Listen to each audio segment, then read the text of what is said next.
2 minggu, Yen dan Theo berada di rumah Oma. Hari ini mereka mengadakan acara keluarga di kediaman Choi. Seluruh keluarga Theo, termasuk Tuan Kim, orang paling sibuk menyempatkan diri untuk hadir. Kapan lagi mereka berkumpul seperti ini? Theo terus memeluk dan sesekali menciumkan Yen di depan keluarga mereka.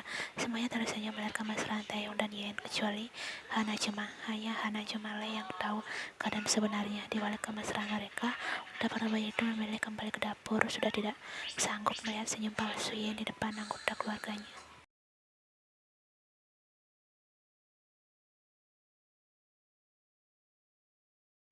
Akhirnya entah dari mana tahu jika keluarga besar Taeyong dan Yen mengadakan acara, datang ke rumah keluarga Yen. Dia menatap mansion mewah itu sambil tersenyum. Hidupmu terlalu sempurna, Yen. Aku tidak akan membiarkanmu memiliki semuanya yang aku inginkan. Aku akan menghancurkannya, batin Airin.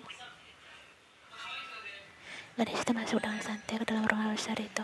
Yoyosha menyambut Airin dengan hangat, sedangkan Taeyong dan Yen terkejut melihat kehadiran gadis itu. Yen melepas pelukan Taeyong di pinggangnya, memberi tatapan tajam, lalu berpindah di samping arah Oni.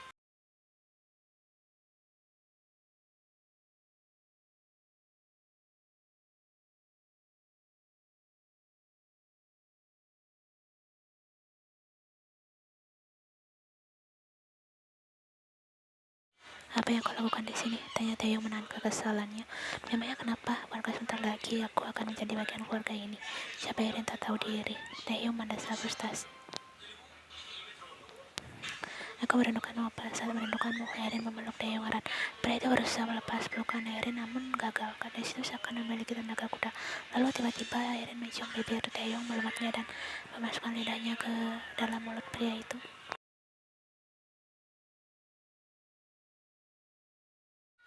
Choi memergoki. Airin dan Taeyong sedang berciuman di halaman belakang.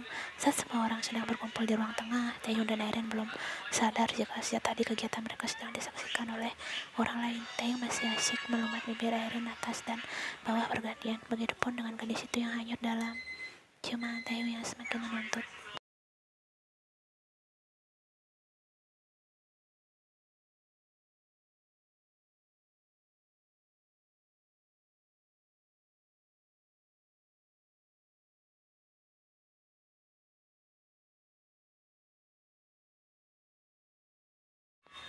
Jadi ini yang kalian lakukan di belakang putriku. Apa kalian sadar sudah menyakiti anakku? Jawab aku, Kim Taeyong. Nyonya Choi menarik kerah baju Taeyong, memukul dada pria itu sekuat mungkin. Taeyong tak melakukan apapun selain menerimanya. Maafkan aku, Omoni. Sudah berapa lama kau berselingkuh di belakang Yen? Keributan yang terjadi di halaman belakang membuat semua orang langsung menuju ke sumber suara. Yen terkejut melihat ibunya sedang memukuli Taeyong tanpa henti. Nyonya Kim pun Taeyong dan besannya itu. Ada apa? Kenapa kau memukuli Taeyong seperti itu? Tanya Kim, tidak mengerti dengan keadaan di sana.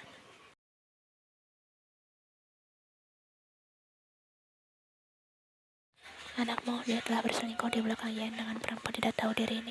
Mereka menyakiti putriku. Aku melihat mereka berciuman. Jawab Nyonya Choi menangis dengan kencang. Yen hanya menatap Taeyong dan Airin datar. Apa yang mereka lakukan sampai ibunya mengetahui rahasia besar yang sudah ditutupinya selama ini?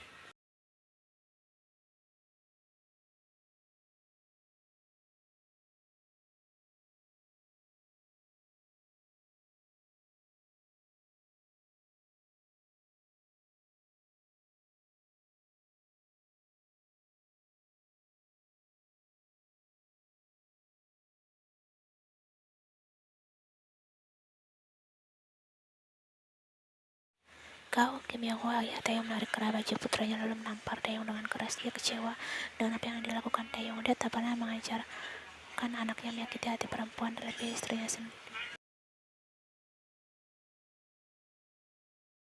Ia menarik Taeyong dari ayah mertuanya. Jika terus dibiarkan, Taeyong akan mati di tangan ayahnya sendiri. Mengingat watak keras Tuan Kim, ia memeluk Taeyong, mengusap kepalanya dengan lembut. Bagaimanapun juga, pria itu adalah suaminya. Dia tidak tega melihat Taeyong diperlakukan seperti itu.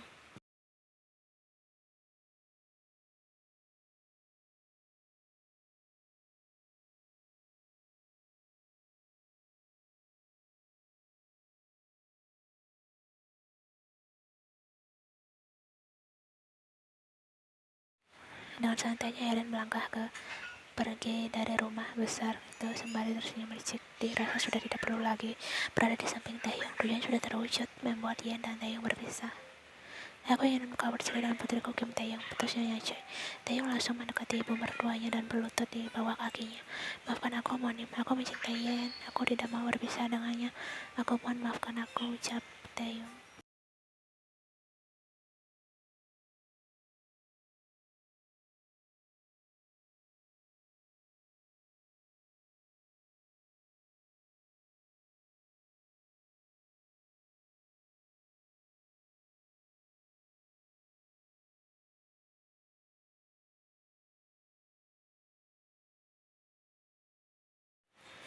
Apa katamu? Astaga, putriku Nyonya.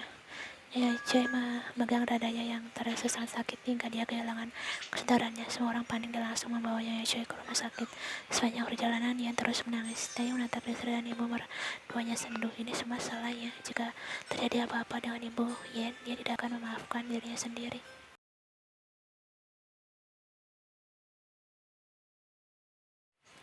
Oma, aku mohon sadarlah, jangan tinggalkan aku, Oma. Ucap Yen mengikuti transfer bed tempat ibunya terbaring tersadarkan diri. Maaf, Anda tidak bisa masuk dalam, Nona. Suster menahan Yen. Nyonya Kim menarik menantunya, membawa gadis duduk di kursi depan UGD, sedangkan Tae duduk di lantai meremas rambutnya frustasi. Dia meruntuki dirinya sendiri.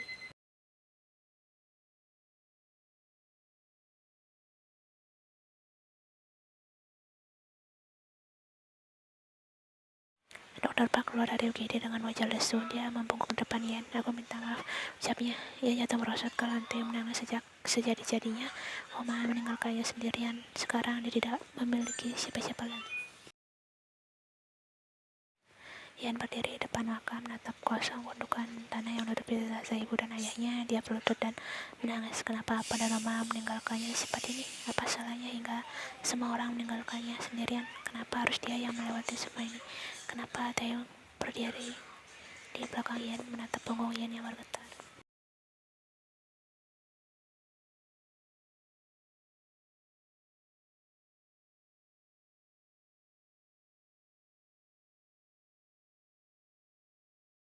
Windu yang baru tahu kabar luka itu langsung melanjutkan mobilnya menuju pemakaman. Begitu dia tiba di sana, semua orang telah pergi, hanya tersisa Taeyong dan Yen. Windu mendekati Yen dan berlutut agar sejajar dengan gadis itu. Yen mengalihkan pandangannya dan berhambur ke pelukan Windu.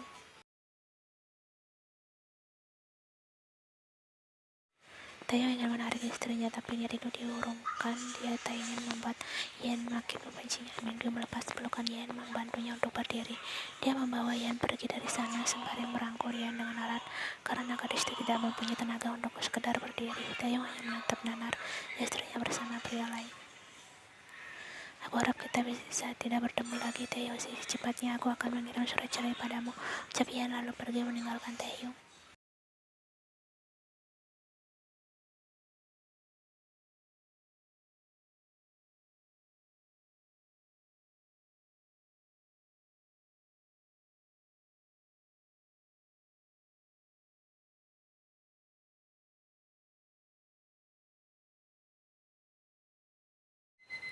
Maafkan aku, Abonim, karena tidak bisa menjaga Ian dan mempertahankan rumah tangga kami. Aku minta maaf. Aku mohon maafkan aku.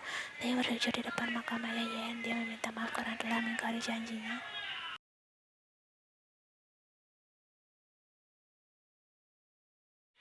Mama, cepat, nanti Lisa ini memarahiku jika aku sampai telat melakukan GR. Gadis kecil baru usia 8 tahun sejak tadi terus mengomel. Hari ini dia akan melakukan pentas seni di sekolahnya. Astaga, Gyuri ya? Hei, tunggu Oma. Ian bayar taksi dulu lalu mengajar putri yang terlihat buru-buru.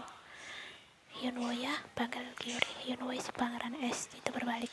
Setelah mendengar suara Gyuri, gadis kecil itu adalah satu-satunya teman perempuan Yunwo.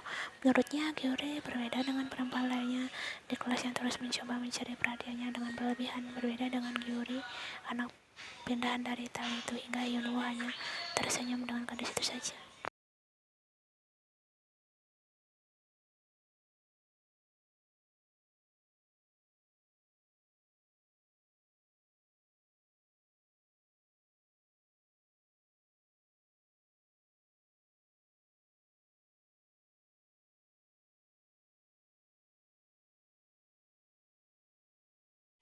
Taeyong mengangkat wajahnya melihat kemana arah telunjuk Gyuri. Tubuhnya langsung menegang saat melihat wanita yang sudah 10 tahun ini tak pernah ditemuinya hanya berjarak 200 meter di depannya.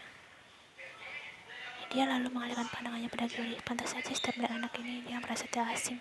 Ternyata Gyuri adalah putri Yen, mantan istrinya.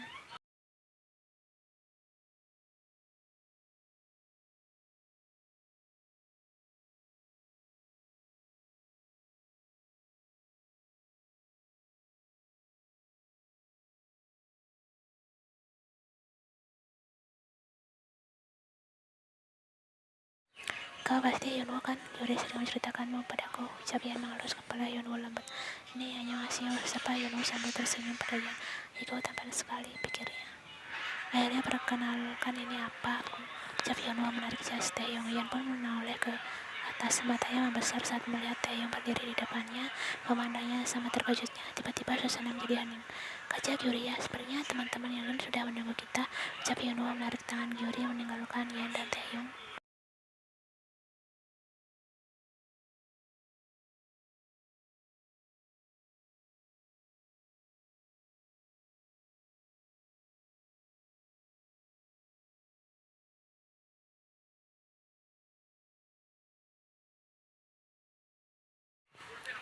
Seperti yang kau lihat, Taeyong merentangkan tangannya tersenyum lebar. Gyuri, dia anakmu? Tanya pertanyaan itu. Bodoh sekali, pria itu menundukkan dirinya. Ini dia putriku, Yunwo tampan sekali sepertimu.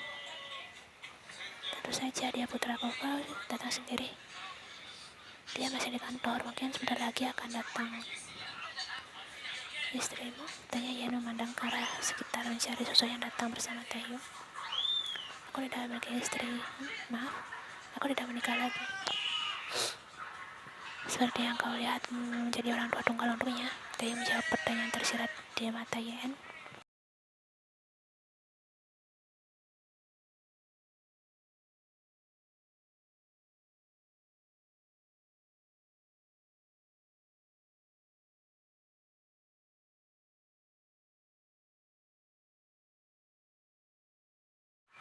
Tidak masalah, aku akan menjawabnya, tapi sepertinya bagaimana di sana saja. Kau pasti lelah berdiri. Taeyong menunjuk kursi panjang di bawah pohon, tak jauh dari sana.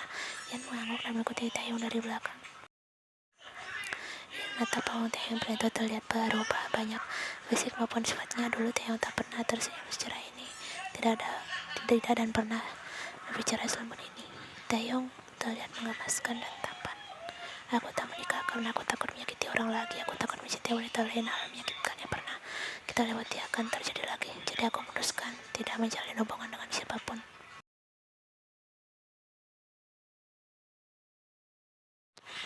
Aku langsung jatuh cinta padanya. Aku pikir tak masalah jika aku membawanya tinggal bersamaku dan merawatnya.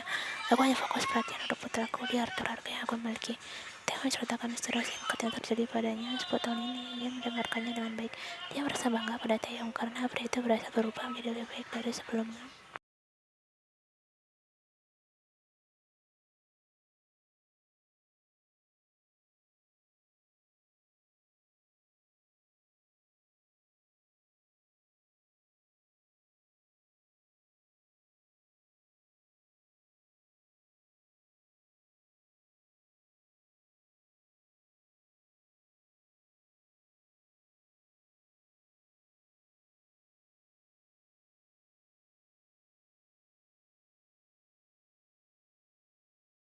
Ya Basio, kau di mana? Aku sudah di sekolah. Sebentar, Yen mengedarkan pandangannya mencari suaminya. Sayang, panggil Yen. Saat menemukan Sokuchin, dia melambaikan tangannya. Sokuchin mendekati Yen, memeluk dan mengejutkan istrinya. Dia tersenyum tipis, andai saja dia tidak merusak rumah tangganya. Mungkin saat ini dialah yang berada di posisi Sokuchin. Taeyong menunduk, tidak ingin melihat kemesraan pasangan di depannya itu. Taeyong, saya kenalkan ini suamiku, Kim Sok-jin. Yen mengenalkan suaminya pada pria itu. Dia merasakan dejavu. Dulu dia mengenalkan Eren kekasihnya pada Yen. Karma memang berlaku. Sojin mengulurkan tangannya pada Taeyong.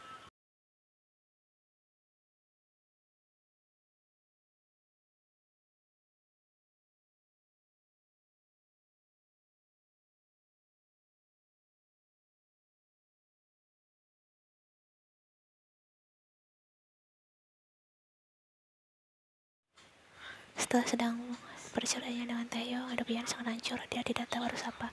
Saat itu Hana Choma dan Mingyu lah yang memberinya semangat untuk hidup, memberi motivasi untuk bangkit dari keterpuruk.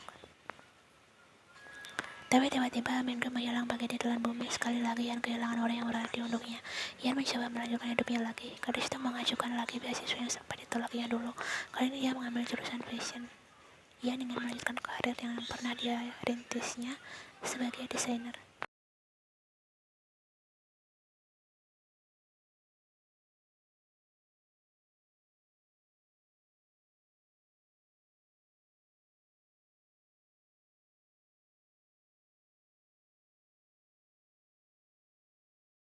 Setelah setahun berhubungan, Sojin meminta Ian untuk menjadi istrinya. Ternyata Tuhan masih menyayangi gadis itu.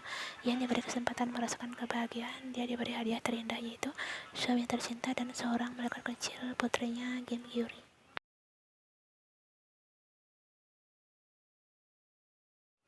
Setelah pantasan ini selesai, Gyuri langsung berlari menuju koma dan apa yang berdiri menunggunya di depan punggung. Begitu juga dengan Hyunwoo. Dia mengambil ayahnya yang tersenyum bangga padanya. Taehyung merentangkan tangannya. Bocah kecil itu berlari mendekapnya dengan erat. Apa adalah segalanya untuk Hyunwoo. Dia tidak peduli, tidak merasakan kasih sayang seorang ibu berada di samping. Apa sudah cukup baginya.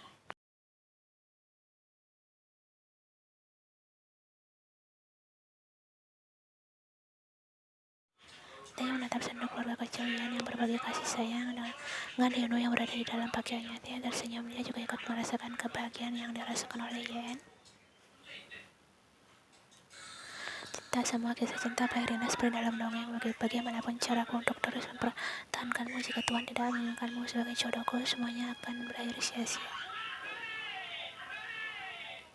Aku berharap di kehidupan selanjutnya Tuhan berbaik hati mempertemukan kita kembali dengan pertemuan yang baik pula. Sampai jumpa, Jayan.